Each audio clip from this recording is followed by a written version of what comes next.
Hey everybody, welcome back to the channel. Today we're going to talk about starting seeds for our fall garden. So let's grow.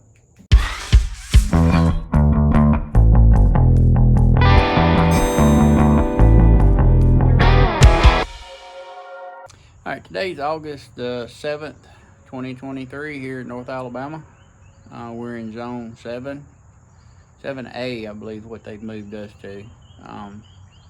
So why would we be talking about starting seeds for the fall? And the summer garden still in full swing. We still getting tomatoes, squash, cucumber overload. Still getting green beans. We still got a lot of things going on. Another 2 weeks we'll be picking all the spaghetti squash and the pumpkins, which is way too early. I planted the pumpkins way too early this time, so you live and learn. But the reason you need to start thinking about fall gardening now is because when all your summer stuff is done, you'll need to start going in with your fall garden. So we'll plant turnip greens later on this week and to start getting the stuff that we want to grow through the fall. And one of the big things we grow is cabbage. So that's what we're going to start today, because we need about 8 to 10 weeks from seed to transplant, somewhere in that time frame. So when we put our cabbage out, they'll have time to really get going. And we get I think our last projected frost date sometimes comes in somewhere around late October, but most of the time we really don't get hit hard. Occasionally, sometime in December, be late December, early January. So we'll have plenty of time to produce and make, so we'll get a harvest. So that's why we're going to start our seeds today. This is nothing more than 4x8 packet that holds pitchers, 4x8 pitchers. This is what we keep our seeds in. We keep them all organized, and we can put them in a cool, dark place. The main reason we do this, because you can just look through here and you got everything labeled. You can pull out the seeds that you need, because when we get started, be sometime in November, we'll actually start planting a lot of seeds. That's when we plant all our petunias and a lot of the herbs, and then we'll move into January. We'll start putting in a few peppers, and then we'll move to tomatoes. So we go through a lot of seeds, but this is the way we keep it organized. And this I'll put a link in the description to this one, but I mean they're on Amazon, so they're not hard to find, but it's a good way of keeping your seeds organized.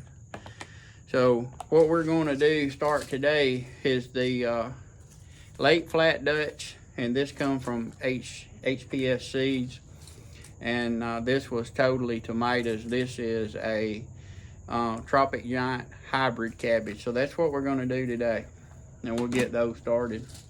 All right, so what we're going to be using to put them in, this is just a standard 6-pack or 6-tray or 6-cell tray, and this is Pro Mix that we start our seeds in. We have best luck with the Pro Mix. You can see these cabbage seeds are real small, so we're just going to go through here and drop 2 or 3 in each cell, just to be sure that we get at least 1 per cell germinated.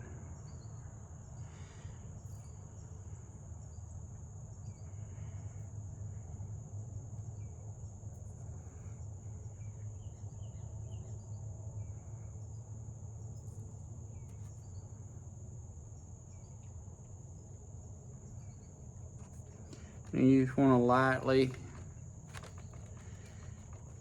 push this down, firm it, and very lightly cover the seeds.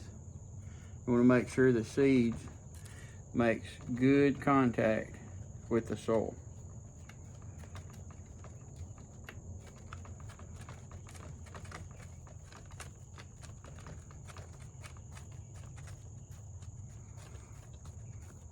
Now, we had a lot of trial and error when we started trying to start seeds of the right mix to start your seeds in it. And they make a lot of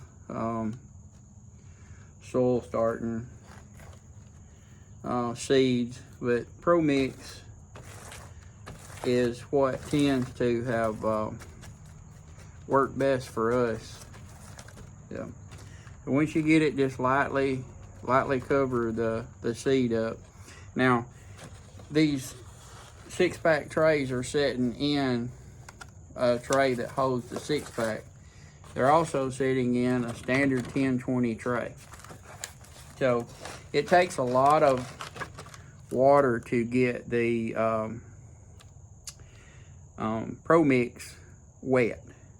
And once you get everything nice and wet and your seeds come up, you don't want to top water this. You want to be able to pour the water into the bottom and let it wick the water up. So that's why we use these 10-20 trays.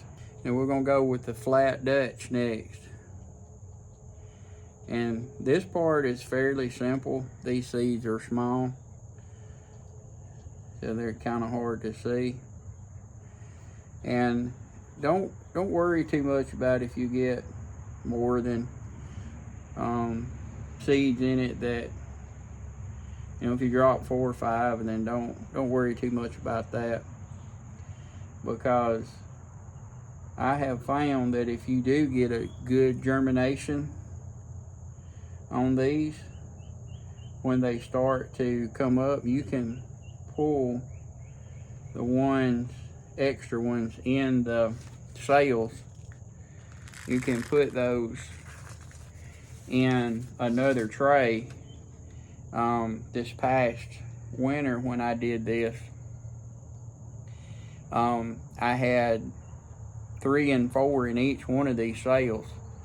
So I had intended on making 25 trays of cabbage that we do sell to a local produce place, and where they sell tomatoes and cabbage to transplant. And I actually ended up with 36 of these trays because we got good germination. So you can transplant them over into the other. Now, the number one tip that I can give you on starting your seeds is make sure that you label these. And we're going to put a dome over the top of this so you can lay it to an edge. Because if you don't know what the seeds are, then if you are doing them to resale, you know, most people don't want to buy something that they don't know what it is. All right, we got the seed trays in the grow rack. We got the grow light. This is just a LED light. I've got grow lights. This does just as well.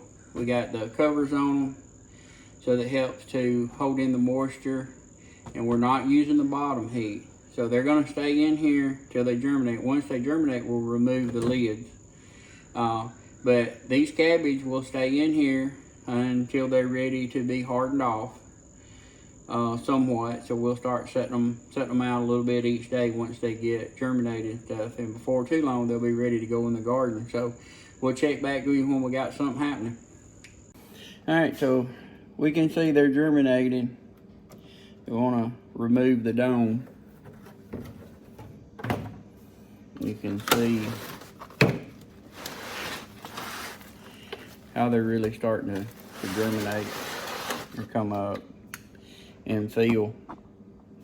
You can see some right in here where they haven't came up. This got a little bit dry. I didn't get the moisture where it needed to be, but it's there now. You can see they're starting to come on up. And one thing that I was telling you in the first part of the video, you can see, if you see here where there's quite a few, to why we put more seeds in the sail than just trying to get one seed. So there's multiple seeds has germinated in this 6-pack tray. So we can take this extra seed that is germinated, and we can move it to here and do the same here. So any of these cells that ends up being open, we can transplant some of the other ones into it to give us a full tray. So here is the second tray. Remember, we started 2 trays. And this one is just about like the other. You can see there's multiple in it. Like I said, this got dry. There's more coming on, so we'll be able to transplant and have a full sale.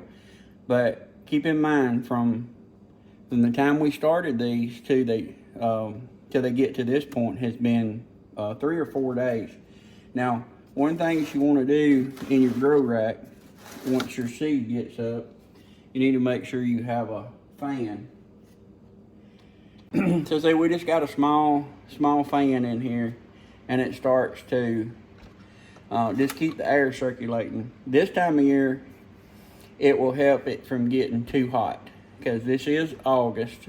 This grow rack is inside the garage, and it will get really warm in here, especially today. The heat index is supposed to be 115. So you have to keep an eye on them to make sure they don't get really hot.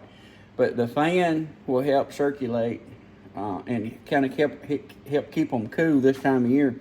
But one thing that the air circulation moves, it keeps it from dampening off. If you see the soil starting to turn green, that's dampening off, and dampening off will kill your seedlings on it. So that's all it is to starting your seeds. Just takes a little bit of time, and you get your setup right. You can do this on your front porch, or you can do it inside your house, wherever you got space. You don't really have to have, grow racks, but if you start a lot of seeds, you'll want to eventually build you a grow rack. But that's all it is about starting your seeds, and it won't be, these will be a big difference in a week, and within that time frame, we'll transplant. They'll be big enough to transplant any cells that didn't come up, or put any extras in other cell packs that we need. And then we'll carry them out to the front porch, let them have a little bit of morning sun, and then just start to harden them off. But like I say, within 5 or 6 weeks, all these cabbage will be in the garden. So I hope that helps if somebody's thinking about starting seeds, about the process and what to use and how it goes through. Hey, if you like what we're doing, hit the like button, drop us a comment, and hit the subscribe button and help us grow the channel. And we'll see you on the next one.